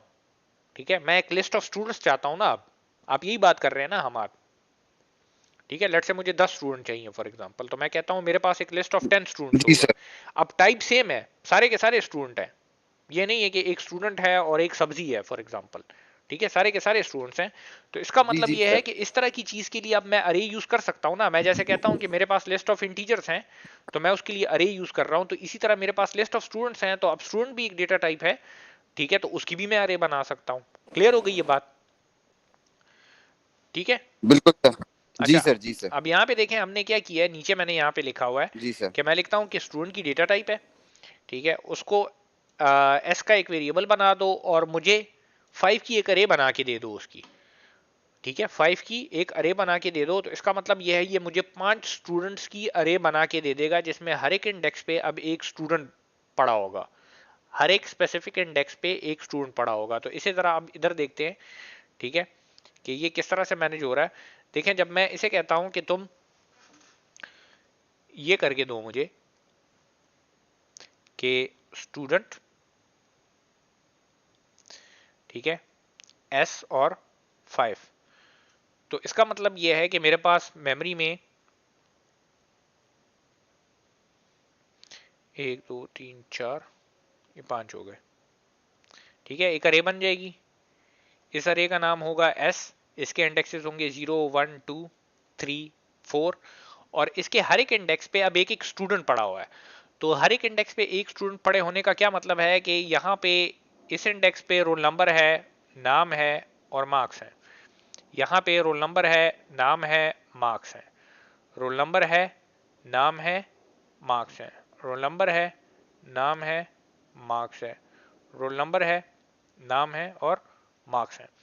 ठीक है, ये तीन चीजें हर एक इंडेक्स पे पड़ी हुई है। तो इसका मतलब ये है कि फॉर एग्जांपल अगर मैंने इंडेक्स 2 का ये वाला इसके स्टूडेंट का लेट से नाम रखना है अली, तो मैं कैसे करूंगा, मेरे पास अरे का नाम है एस, ठीक है, और मैंने इंडेक्स 2 को एक्सेस करना है, मैंने लिख दिया 2, ठीक है। तो इसका मतलब ये है मैं इस बॉक्स तक पहुंच गया, यहाँ पे इस बॉक्स के अंदर मैं आ गया।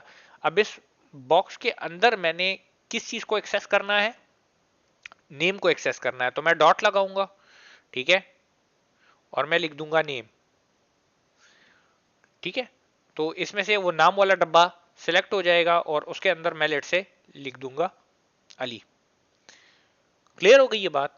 तो इसका मतलब यह है कि मेरे पास इंडेक्स 2 में नेम में क्या है, अली स्टोर हो जाएगा, ठीक है। इसी तरह से मुझे ये बताएं कि इंडेक्स नंबर 4 में अगर मैं रोल नंबर में 1 2 3 डालना चाहता हूं तो किस तरह से लिखूंगा, आप बताएं, मैं लिखता हूं, कोई एक बंदा बता दे।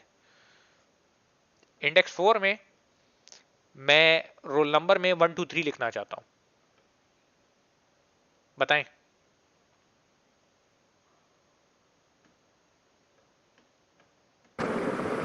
Sir S4 dot roll number equals to 1 2 3।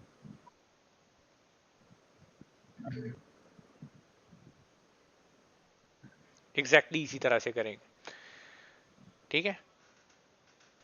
तो ये वरदा आप जो 1 2 3 कॉमा से वो कर रही हैं, तो उस तरह से मैं नहीं कह रहा था। 1 2 3 ये तो फिर कोई लिस्ट बन जाएगी ना, ठीक है। तो 1 2 3 इस तरह से 123 में कह रहा था असल में मुझे मेरे 1 2 3 निकल गया था, ठीक है। तो इस तरह से होगा, ये क्लियर है। सर जी जी जी। सर ये अली के बाद भी सेमीकोलन आएगा ना? हाँ, इसके बाद सेमीकोलन आएगा, सेमीकोलन तो होता है हर एक स्टेटमेंट में, ठीक है। इधर ओके चूंकि मैं वो जल्दी जल्दी में लिख रहा हूँ तो बाज़ औक़ात मुझसे मिस होगा, मगर ये है कि आपने ध्यान में रखना है अगर मैं नहीं भी लिखता तो, ठीक है। Okay sir. अच्छा, एक और भी कर लेते हैं इसमें। मैं लेट से इंडेक्स नंबर 0 के लेट से मार्क्स सेट करना चाहता हूं 25, कैसे करूंगा इंडेक्स 0 के, जल्दी बताएं। S0 dot marks is equal to 25 0 dot marks equal to is 25। equal to 25 ये ठीक, semicolon. ये ठीक लिखा है मैंने, सर एस भी आएगा। ऐसा आएगा, स्टार्ट में एस लिखा। ठीक है। तो बस ये आपको पता होना चाहिए, इस तरह से जो है तो आप इसको फिर एक्सेस कर सकेंगे, ठीक है। तो अब देखें यहाँ पे मल्टीपल स्टूडेंट्स मेरे पास स्टोर्ड हैं, तो अगर मैं इस पे लूप लगा लूं, क्योंकि अरे है ना मेरे पास, तो इस पे मैं लूप लगा के हर एक स्टूडेंट को जो है तो अलहदा अलहदा से सेट कर सकता हूँ, ठीक है। उसके अंदर वैल्यूज रख सकता हूँ। करंटली इसमें कैपेसिटी मैक्सिमम है 5 स्टूडेंट का डेटा रखने की। क्लियर होगी ये बात, क्लियर है?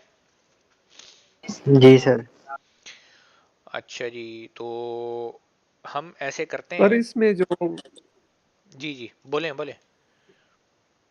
सर ऊपर जो आपने ये किए मतलब ये इसमें जो ये डब्बे बनाए, ये 3 जीरो जो है इसको हम इधर वैल्यू मतलब दे रहे हैं, जिस तरह आप S4 रोल नंबर 1 2 3, हाँ हाँ, तो ये 3 डब्बों में हम इसको मतलब ये रोल नंबर असाइन वगैरह करेंगे कि नहीं, ये नहीं नहीं अलग नहीं, चीज है? इसका मतलब ये है ना, देखें मैंने जो यहाँ पे डब्बे बनाए हैं तो ये समझाने के लिए बनाए हैं कि जब मैं कह रहा था कि ये एक जो बॉक्स है, ये 4 का एक बॉक्स क्या है, ये एक स्टूडेंट है ना, ये तो क्लियर है जी ना। जी अब स्टूडेंट के अंदर मेरे पास कौन सी चीजें हैं, 3 और चीजें हैं ना स्टूडेंट के अंदर, मेरे पास नेम है, मार्क्स हैं और रोल नंबर है, ठीक है। जी जी सर। तो ये 3 डब्बे बनाने का मकसद मेरा ये था कि ये एक डब्बा रोल नंबर का है, एक नाम का है और एक मार्क्स का है, आपको समझाने के लिए मैंने ये डब्बा बनाया था इधर, जी जी ठीक है। तो इसका मतलब ये है कि अगर मैं ये रोल नंबर स्टोर कर रहा हूँ S4 में, तो अगर ये वाला डब्बा, ये वाला छोटा डब्बा रोल नंबर का है, तो ये 1 2 3 इस बॉक्स के अंदर जाएगा, जी जी सर। सही है। सही है सर, सही है। अच्छा, तो अब एक छोटा सा कंसेप्ट है और उसको देखते हैं जो कि बहुत ज़्यादा यूज़ होता है, ठीक है। उसके बाद इस क्लास को एंड करते हैं हम, ठीक है। एक वेरिएबल है मेरे पास यहाँ पे, ठीक है, जैसे थोड़ा सा हम एक फंक्शन को देख रहे हैं पहले। यहाँ पे देखें मेन में है हम, ठीक है। मेन के अंदर मैंने एक इंटीजर वेरिएबल लिया जिसकी वैल्यू 4 है, ठीक है। उसके बाद एक फंक्शन है हमारे पास जिसको मैंने कॉल किया है फंक्शन 1 के नाम से, ठीक है। वॉइड उसकी रिटर्न टाइप है, मतलब कुछ रिटर्न नहीं करता। उस फंक्शन को मैं ये वैल्यू जो यहाँ पे डिक्लेयर हुई है ये भेजता हूँ, ठीक है। और वहां पे पैरामीटर का नाम है n, ठीक है। इस n में ये 4 ऐड करता है और इसको प्रिंट करता है, और ये वैल्यू यहाँ पे प्रिंट होती है, ठीक है। तो आप जरा मुझे इसका आउटपुट बताएं क्या आएगा, ठीक है। 4 वैल्यू मैंने भेजी इस फंक्शन को, ठीक है। तो इधर आया 4, 4 में इसने 4 ऐड किया तो 8 हो गया, इसने यहाँ पे प्रिंट किया 8। फंक्शन से बाहर क्या प्रिंट हो रहा है, वैल्यू प्रिंट हो रही है। तो फंक्शन से बाहर क्या प्रिंट होगा, क्या प्रिंट होगा फंक्शन से बाहर? सर समझ नहीं आया। देखें कोड, एक वेरिएबल लिया, इंट वेरिएबल लिया जिसमें मैंने 4 रख दिया। मैंने फंक्शन 1 को कॉल किया, फंक्शन 1 ये है, ठीक है। उसको ये वैल्यू पास कर दी, ये 4 मैंने उसे पास कर दिया। उधर इसे मिला n के वेरिएबल में, n में इसने 4 ऐड कर दिया, ठीक है। तो n में क्या पड़ा हुआ था, 4 पड़ा हुआ था, इसने 4 इसमें ऐड कर दिया, ठीक है। तो उससे क्या होगा आपके पास, यहाँ पे आपके पास आ जाएगा 8 आ जाएगा जब आप प्रिंट करेंगे। मगर मैं सवाल ये कर रहा हूँ कि मैं जब फंक्शन एंड हो जाएगा और मैं मेन में आऊंगा, यहाँ पे मैं वैल्यू प्रिंट कर रहा हूँ, तो यहाँ पे क्या प्रिंट होगा? सर 4। 4 प्रिंट होगा। सर 4 ही होगा। अच्छा एक मिनट, अब इसे देखते हैं, अच्छा कि क्या प्रिंट होना चाहिए, ठीक है। मैं इसे यहाँ पे लिखता हूँ थोड़ा सा, ठीक है। तो सबसे पहले देखें, जब हम इधर यहाँ पे वैल्यू इज इक्वल टू 4 करते हैं तो हम कहते हैं कि एक बॉक्स बनता है मेमोरी में वैल्यू के नाम से, और इसमें आ जाएगा 4। क्लियर हो गया, ये तो हमें पता है ना कि मेमोरी असाइन हो गई, इसे 4 असाइन हो गया, ठीक है। मैंने फंक्शन को कॉल किया और वहां पे ये वैल्यू 4 वाली भेज दी, ठीक है। उधर वेरिएबल का नाम क्या है, n है, ठीक है। तो अब मेरे पास एक और वेरिएबल आ गया, इसका मतलब ये है कि मेरे पास एक और डब्बा बन जाएगा मेमोरी में जिसका नाम n होगा और इसके अंदर भी 4 होगा, ठीक है। दोनों के अंदर 4 4 पड़ा हुआ है। अब मैंने फंक्शन के अंदर क्या किया कि इस n में 4 ऐड कर दिया है, ठीक है। तो ये 4 से 8 बन जाएगा, क्लियर हो गया। और मैं इनसाइड द फंक्शन इस n को प्रिंट कर रहा हूं, तो आउटपुट मेरे पास क्या आएगा, पहले तो 8 प्रिंट हो जाएगा, ठीक है। साथ में इनसाइड द फंक्शन भी लिखा हुआ होगा, ठीक है। 8 मेरे पास प्रिंट हो जाएगा। इसके बाद मैं फंक्शन से बाहर आया, मेन में जब वैल्यू को प्रिंट करूंगा तो वैल्यू में क्या पड़ा हुआ है इस टाइम पे, क्या है 4, तो 4 प्रिंट हो जाएगा, ठीक है। क्लियर सी बात है, आसान सा चक्कर है, इसकी तो समझ पड़ती है ना। Yes sir. Yes sir, easy है। हाँ, अब देखें यहाँ पे एक सवाल छोटा सा ये खड़ा होता है कि मैं इस फंक्शन को जब ये वैल्यू भेज रहा हूं, ठीक है, ये वेरिएबल जब मैं इसे पास करता हूं तो इधर मैं ये वैल्यू वाला वेरिएबल पास कर रहा हूं ना, तो उसकी वैल्यू यहाँ पे n में जाती है। अब अगर लेट से मैं चाहता हूं कि फंक्शन के अंदर एक कॉपी ना बने, इस वेरिएबल की कॉपी बन रही है ना, इसमें 4 आता है तो हम कहते हैं कि कॉपी बन गई है इसकी, एग्जैक्टली इसकी कॉपी बन गई है मगर नाम सिर्फ n है। ये बात मैं ठीक कर रहा हूं ना, ठीक कर रहा हूं या नहीं? Yes sir. हाँ, तो देखें मैं अगर फर्ज करें चाहता हूं कि इसकी कॉपी ना बने, जो ओरिजिनल वेरिएबल है यही वैल्यू वाला इसी में चेंज हो, ठीक है। मतलब ये जो मैं ऐड कर रहा हूं यहाँ पे, ये n+4 कर रहा हूं, तो मैं चाहता हूं कि ये इसी ओरिजिनल वेरिएबल में चेंज हो, तो मुझे क्या चेंज करनी पड़ेगी कोड में, एक छोटा सा चेंज है कोड में जो कि हम करेंगे तो उससे हमारा काम चल जाएगा, ठीक है। मैं फंक्शन को चेंज कर देता हूं, फंक्शन 2 को कॉल कर लेता हूं जो कि इससे ऊपर है, मैं आपको अभी दिखाता हूं। फंक्शन 2 में देख लें, फंक्शन 2 में देख लें क्या हुआ है, यही n+4 हुआ है और यही n प्रिंट हुआ है। सिर्फ एक थोड़ा सा चेंज है, जहां पे पैरामीटर डिक्लेयर हुआ है तो उधर n के साथ ये m% लगा हुआ है, ठीक है। n के साथ ये m% लगा हुआ है, ठीक है।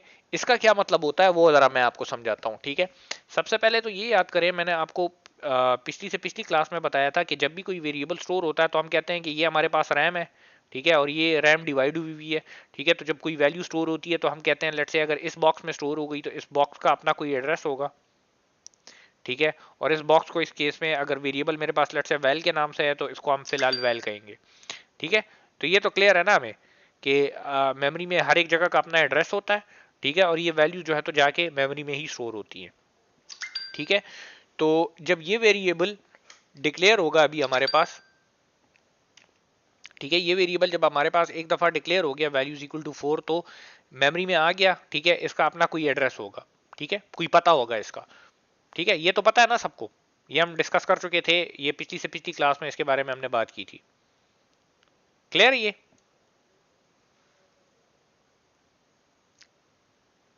अच्छा, तो यस सर। अब हम ऐसे करते हैं कि हमें पता है कि ये जो वैल्यू इज इक्वल टू 4 है तो इसका अपना कोई एड्रेस है, आउटपुट को हम रीसेट कर देते हैं। ठीक है, अब हम इसे कह रहे हैं कि इधर हमने m% लगा दिया।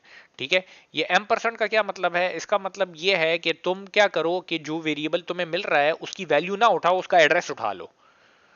ठीक है, जो वेरिएबल तुम्हें मिल रहा है उसकी वैल्यू ना उठाओ, उसका एड्रेस उठा लो। तो n में मेरे पास क्या जाएगा, n के नाम से एक डब्बा तो बन जाएगा, मगर इसमें अब इस वैल्यू वाले वेरिएबल की वैल्यू नहीं पड़ी होगी, असल में इसका एड्रेस पड़ा होगा। तो ये असल में इसको एक किस्म का हम कहते हैं पॉइंट कर रहा होता है। ठीक है, इसमें इसका एड्रेस पता पड़ा होता है। ठीक है, तो जब भी हम n की बात करेंगे तो इसका मतलब ये होगा कि इसी बॉक्स की बात हो रही होगी, क्योंकि उसके अंदर उसका एड्रेस पड़ा होता है। ठीक है, तो अब जब मैं n में 4 ऐड करूंगा तो बजाय इसके कि इस बॉक्स में 4 ऐड हो, ऐड कहां पे होगा, यहां पे वैल्यू आके। में। ठीक है, इस वैल्यू में आके वो होगा, तो ये 8 हो जाएगा। तो जब मैं इस फंक्शन के अंदर n को प्रिंट करूंगा तो मेरे पास यहाँ पे 8 प्रिंट होगा। जब फंक्शन से मैं बाहर आऊंगा और मैं वैल्यू को प्रिंट करूंगा तो अब मैं वैल्यू को भी चेंज कर चुका हूं ना, तो इधर भी 8 आएगा। ठीक है, तो इसका आउटपुट मैं आपको दिखा देता हूं। ठीक है, ये देख लें, फंक्शन के अंदर भी 8 है और मेन में भी 8 है। फर्क सिर्फ क्या है, मैंने यहाँ पे एक m% लगाया है तो उससे डिफरेंस सारा का सारा बना है। ठीक है, तो ये बात आपने याद रखनी है, जब आप m% नहीं लगाते तो 8 कैसे आया सर? क्या चीज? सर मेन में 8 किस तरह आया सर, समझ नहीं आया ये सर। देखें यहाँ सर पे, मेन के आउटपुट में। ठीक है, यहाँ पे देखें, ये जो वैल्यू वाला वेरिएबल है इसमें पड़ा हुआ है 4। ठीक है, हमने फंक्शन 2 को कॉल किया है, जी सर। फंक्शन 2 के पैरामीटर में ऊपर m% लगा है। ठीक है, हमने कहा जब m% लगा होगा तो इसका मतलब ये होगा कि हमारे पास जो n का वेरिएबल है तो उसमें एड्रेस पड़ा होगा वैल्यू का, वैल्यू नहीं पड़ी होगी उसकी। जी ठीक है, तो जी एड्रेस सर। पड़ा होगा। जब n के साथ मैं +4 करता हूं तो इसका मतलब ये है कि ये जिस जगह को पॉइंट कर रहा है, जिस जगह का एड्रेस पड़ा हुआ है वहां पे जाके 4 ऐड होगा। क्लियर हो गया? तो 4 ऐड कहां पे हो रहा है, असल में यहां पे हो रहा है, इस वैल्यू के ओके अंदर। Sir okay. ठीक है, तो जी जब सर। फंक्शन के अंदर प्रिंट होता है तो भी 8 आता है, फंक्शन से बाहर प्रिंट होता है तो भी 8 आता है। ठीक है, तो अगर इस तरह का कोई सिनेरियो है, इस तरह की कोई चीज आपको चाहिए सर हो कि मतलब आप फंक्शन के, टाइम का मतलब जहाँ पे एड्रेस उसका सेव। हाँ हाँ, एड्रेस सेव होगा, वो एड्रेस उठाएगा, वैल्यू नहीं उठाएगा। तो इसको हम कहते हैं, जब हम ओके सर। m% नहीं लगाते तो हम कहते हैं कि पास बाय वैल्यू होती है, वैल्यू पास होती है, कॉपी बनती है। और जब हम m% लगाते हैं तो हम कहते हैं बाय रेफरेंस पास होता है, रेफरेंस का मतलब होता है ओके एड्रेस। क्लियर हो गया ये? सही है, इसमें अगर ओके किसी सर। को कोई कंफ्यूजन हो तो वो पूछे। ये जो आपके पास हायर लेवल की लैंग्वेजेस होती हैं तो उसमें फिर ये चीज नहीं होती, वो ऑटोमेटिकली इसको मैनेज करता है एंड इसकी वजह से एड्रेस उठाएगा, बिल्कुल एड्रेस उठाता है, m% की वजह से एड्रेस उठाता है, रेफरेंस उठाता है उसका। तो रेफरेंस, जहां पे रेफरेंस का नाम यूज तो होता है उसका एड्रेस मतलब में एड्रेस ही 4 है। सेव हुआ। नहीं नहीं, एड्रेस में 4 सेव नहीं हुआ हुआ। ठीक है, n में वैल्यू का तो सर एड्रेस ये स्टोर हुआ। जी सर तो अगर वैल्यू में चेंज कर ओके दें तो सर वो उधर भी चेंज हो जाएगा ऑटोमेटिकली। हाँ हाँ, चेंज होगा बिल्कुल। ठीक है, वैल्यू में कोई भी चेंज होगी तो वो चेंज दिखाएगा, क्योंकि अब n में ये है कि n असल में इसको पॉइंट कर रहा है। ठीक है, उसमें इसका एड्रेस पड़ा है, इसकी वैल्यू नहीं है, तो इसका पता है, तो जब भी आप इसे n का पूछेंगे तो वो आपको वैल्यू के बारे में ही बताएगा कि वैल्यू में ये है। क्लियर है ये? Yes sir. अच्छा, सर तो मतलब एक तरीके से सर एड्रेस पता चल गया, तो सर एड्रेस पता चल गया डेटा का। तो हाँ सर ये मतलब ऐड किस तरह हो रहा है सर? हाँ, ऐड मतलब देखें, 4+4 किस तरह हो मैं समझ गया हूँ, मैं आपकी मेन पे? बात समझ गया हूँ कि जब आप देखें, सबसे पहले तो देखें ना, मैं जरा इसको थोड़ा सा बड़ा लिख देता हूँ। ठीक है, अगेन शुरू से मैं स्टार्ट करता हूं। देखें, मैं अगर यहां पे लिखता हूं ना कि ये वैल्यू है, इसमें है 4, ठीक है, और ये n है। ठीक है, जब मैं फंक्शन को कॉल करता हूं तो इसमें इसका एड्रेस आ गया। क्लियर हो गया ये? यहां तक तो क्लियर है ना हमारा? Okay sir. अच्छा, अब देखें, जी सर, जी सर। मैं जब फंक्शन में आया तो मैं n प्लस इक्वल टू 4 करता हूं कि n में 4 ऐड कर दो, ठीक है।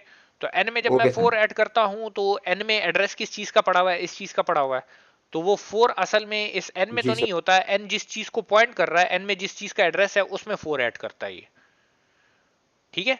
ओके तो ओके मैं सर। यहाँ पे 4 में जी जब सर। 4 ऐड कर दूंगा तो ये 8 हो जाएगा, ठीक है। अब जी जब सर, मैं मेन पे एक हो गया। हाँ फंक्शन के अंदर जब n को प्रिंट करता हूं तो फंक्शन के अंदर n को प्रिंट करने का मतलब ये है कि इसी वैल्यू की बात हो रही है, तो ये 8 को प्रिंट कर देगा। अब जी फंक्शन से जब बाहर जाऊंगा जी और जी। इस वैल्यू को प्रिंट करूंगा ओके तो उसमें तो 8 पड़ा हुआ है, तो 8 को ही प्रिंट करेगा ये। ओके सर, ओके ओके, समझ आ गया सर। Okay sir. हाँ, अगर हम फंक्शन 1 दें तो बिल्कुल फिर मेन में जो है तो आपके पास 4 ही आएगा, क्योंकि उसमें हम बाय बाय वैल्यू पास कर रहे हैं, बाय रेफरेंस पास नहीं कर रहे। अच्छा, अब हम जाते हैं इसी कंसेप्ट को देखते हुए एक और चीज देखते हैं, ठीक है। अरे स्पेस को अप्लाई करते हैं, ठीक है। सबसे पहले तो देखते हैं कि यहाँ पे हम क्या कर रहे हैं, एक अरे हमने ली जिसमें 1 3 और 6 लिख दिया, ठीक है। तो हमने वैल्यूज उसे दे दी और एक फंक्शन कॉल कर रहे हैं अरे अंडरस्कोर टेस्ट के नाम से, जिसको ये अरे पास कर रहे हैं, ठीक है। तो फंक्शन की तरफ चले जाते हैं। फंक्शन में देखें, अब सबसे पहले तो हम ये भी सीख लेते हैं कि किसी फंक्शन को अरे कैसे पास होती है।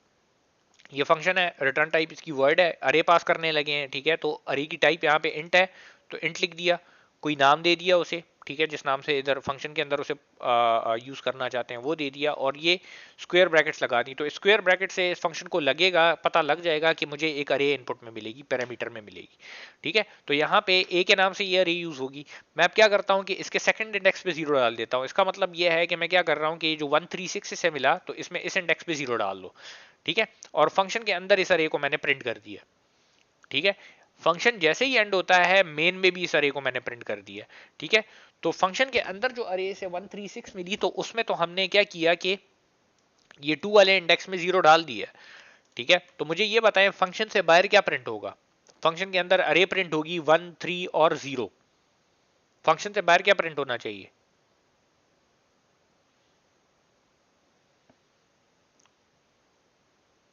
जल्दी करें।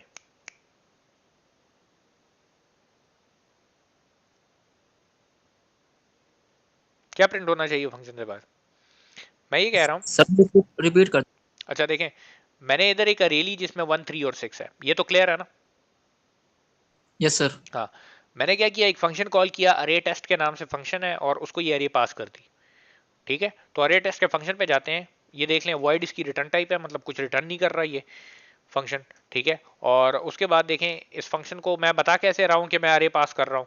मैं डेटा टाइप बताता हूँ इंट, ठीक है, नाम बताया और उसके बाद स्क्वायर ब्रैकेट्स लगा दी। स्क्वायर ब्रैकेट से इसे पता लगता है कि मुझे एक वो पास हो रही है, अरे पास हो रही है, ठीक है। तो अरे पास की, और अरे का नाम क्या यूज हो रहा है, ए यूज हो रहा है यहाँ पे। मैं कहता हूँ कि ए में सेकंड इंडेक्स पे तुम क्या करो, 0 डाल दो। तो सेकंड इंडेक्स का क्या मतलब है, ऐसे ये वाली अरे पूरी की पूरी मिल रही है ना, ठीक है। तो सेकंड इंडेक्स का मतलब ये 6 है ना, ये देख लें 0 1 और 2। उसके बाद मैंने क्या किया कि इस फंक्शन के अंदर इस अरे को प्रिंट कर दिया, तो 1 3 और 0 प्रिंट हो जाएगा, क्योंकि 6 की जगह मैंने यहाँ पे 0 डाल दिया, ठीक है। तो अरे के अंदर, ये फंक्शन के अंदर तो मैंने अरे में चेंज कर दी है, 1 3 और 0 प्रिंट हो रहा है। मगर फंक्शन के बाहर जब मैं दोबारा मेन में इसी अरे को प्रिंट करूंगा तो क्या आएगा, 136। 136 आएगा। आप कहते हैं फंक्शन के अंदर से 130 आएगा और फंक्शन के बाहर से 136 आएगा, यही कहना चाह रहे हैं। Yes sir. जी सर, जी सर। आप इसे चलाते हैं और देखते हैं कि आप ठीक कह रहे हैं कि नहीं, ठीक है। तो मैंने चलाया, देख लें फंक्शन के अंदर से भी 130 आ रहा है और मेन से भी 130 आ रहा है। अब इसकी वजह क्या है, वजह इसकी ये है कि आपके पास C++ में नॉर्मल वेरिएबल्स को आप कंट्रोल कर सकते हैं कि बाय वैल्यू पास करें या बाय रेफरेंस पास करें, मगर जो अरेज हैं तो वो बाय डिफॉल्ट बाय रेफरेंस पास होती है। जैसे वहां पे हमने एम्परसेंट लगाया था ना वेरिएबल के साथ, तो तब चेंज हो रहा था वेरिएबल में, तो एग्जैक्टली यहाँ पे भी इसी तरह से हो रहा है। हमने एम्परसेंट तो नहीं लगाया हुआ यहाँ पे, मगर अरे जब आप फंक्शन को पास करते हैं तो वो बाय रेफरेंस होती है, मतलब एड्रेस जाता है उसका। तो अगर फंक्शन के अंदर आप अरे में चेंज कर रहे हैं तो वो चेंज बाहर जो अरे आपने उसे पास की है तो उसमें होगी, क्योंकि एक्चुअली सारी की सारी चेंज उसी में हो रही है। बात समझ में आई। यस जी सर। सर। ठीक है, तो यहाँ मैं आपको जरा समझाता हूँ कि हो क्या रहा है। इसे देखें, ये कोड है हमारा और मैं साथ में ये खोल लेता हूँ। तो देखें मेरे पास ये अरे बनी है 1, 3 और 6। ठीक है, इसका नाम है ARR। ठीक है, ये मेरे पास एक अरे होगी। जब फंक्शन को कॉल किया जाता है तो फंक्शन के अंदर देखें वहां पे नाम इसका क्या यूज हो रहा है, नाम इसका यूज हो रहा है ए। ठीक है, ए तो सिंपली होता क्या है कि आपके पास एक वेरिएबल बन जाता है जिसमें इसका एड्रेस आ जाता है। ठीक है, इसको इस तरह से लिखना ठीक होगा, जिसमें इसका एड्रेस आ जाता है, ए में इसका एड्रेस आ जाता है। तो जब मैं करता हूं कि ए के सेकेंड इंडेक्स में तुम क्या डाल दो, 0 डाल दो, तो इसका मतलब ये है कि इसी अरे की बात हो रही है। ठीक है, तो इसके 0 इंडेक्स में सॉरी 2 इंडेक्स में मैं 0 डालता हूं तो ये 0 हो जाता है। तो अब आप चाहे फंक्शन के अंदर एक्सेस करें इसे या फंक्शन से बाहर एक्सेस करें, ये अरे 1, 3 और 0 से ही प्रिंट होगी, क्योंकि आपने ओरिजिनल अरे में चेंज कर दिया। ठीक है, बात समझ में आ रही है ना। तो जब भी फंक्शंस के साथ इस तरह का काम करेंगे, फंक्शन को अरे पास करेंगे, तो फंक्शन के अंदर अगर उसी अरे में आप चेंज करेंगे तो वो ओरिजिनल अरे में भी चेंज होगी, क्योंकि उसकी कॉपी नहीं बन रही, वो ओरिजिनल अरे को ही पॉइंट कर रहा है। क्लियर है ये बात? इसी वजह से ये पास बाय वैल्यू और पास बाय रेफरेंस का कंसेप्ट आपको पहले दिया था, ताकि आपको ये चीज फिर समझ में आए कि ऐसे ना हो किसी फंक्शन को अरे आप पास करें और उसमें चेंजेस कर रहे हो और बाद में मेन में देखें कि आपकी तो जो ओरिजिनल है आपने फंक्शन को भेजी थी उसमें भी चेंज हो गया हो। ये क्लियर हो गया ना? Yes sir. कोई सवाल अगर है तो पूछें, वरना तो क्लास तो यहाँ पे एंड हो जाती है। सर सिर्फ अरे में होता है या और भी चीजें जिनमें मतलब बाय डिफॉल्ट ये चेंज होगी? ये अरे में होता है। ठीक है, ये C++ में इस तरह से है, बाकी बहुत सारी लैंग्वेजेस हैं जिसमें आप ये चीज खुद कंट्रोल नहीं कर सकते। अब जैसे देखें अरे के केस में हम कंट्रोल नहीं कर सकते ना, कि अगर हम बाय वैल्यू पास करना चाहते हैं तो नहीं कर सकते, हमारे बस की बात नहीं है ना। इधर तो हम M% नहीं लगा रहे, फिर भी हो रहा है। ठीक है, तो बाकी जो हायर लेवल की लैंग्वेजेस हैं तो उसमें ये कम्प्लेक्सिटी आपसे छुपाई होती है, वो खुद ही करता है। नॉर्मल वेरिएबल्स को बाय वैल्यू भेजता है और अरेज वगैरह को बाय रेफरेंस भेजता है। ठीक है, इधर नॉर्मल वेरिएबल्स के लिए आपके पास एटलीस्ट आपके हाथ में कंट्रोल है थोड़ा बहुत, उसको बाय वैल्यू या बाय रेफरेंस आप भेज सकते हो। सर अगर हम चेंज ना करना चाहें, मतलब फंक्शन में चेंज रहे लेकिन बाहर ना हो, तो सर उसके लिए भी फंक्शन होगा या? वो फिर आप ऐसे करेंगे कि जब ये अरे भेजेंगे ना फंक्शन को, तो फंक्शन के अंदर इसी साइज की एक अरे ले लेंगे और लूप लगाएंगे और इस अरे का हर एक एलिमेंट उस नई अरे में डालते रहेंगे। इस अरे को नहीं छेड़ेंगे फिर आप। बात ठीक समझ सर। बात समझ में आ यस रही है ना? सर। इसी साइज के ये अरे लें और उसके अंदर इसका एक एक एलिमेंट उठा के रखते रहें। तो इस अरे को आप नहीं छेड़ेंगे, फिर अगर आपने छेड़छाड़ करनी भी होगी तो वो जो नई अरे आपने बनाई होगी उसमें छेड़छाड़ करेंगे, मतलब चेंजेस करेंगे।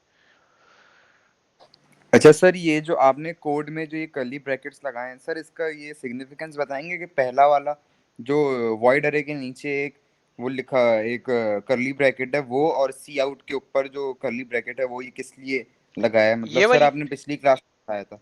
जी ये जी सर।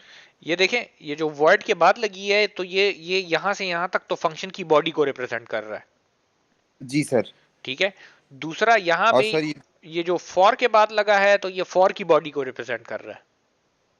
सर तो ये फॉर के बाद लगा हुआ है, तो फॉर की बॉडी तो इससे रिप्रेजेंट किस तरह हो रही है सर? देखें मैंने फॉर का लूप लिखा ना, ये हेडर हो गया ना, हम वहां पे कहते थे ना कंपाउंड स्टेटमेंट है। जी सर। जी सर। ठीक है, अब मैं कह रहा हूं बॉडी स्टार्ट होने जा रही है तो मैंने ओपनिंग ब्रैकेट लगा दी, और मैं कह रहा हूं बॉडी एंड हो रही है तो मैंने क्लोजिंग ब्रैकेट लगा दी। Okay okay sir, okay. और ठीक सर है एक मिनट नीचे करिएगा, एक जी, मिनट ये ऊपर करिएगा। ऊपर। जी सर, सर सही है सर, समझ आ गया। Okay sir. ठीक है, ओके सर। ओके।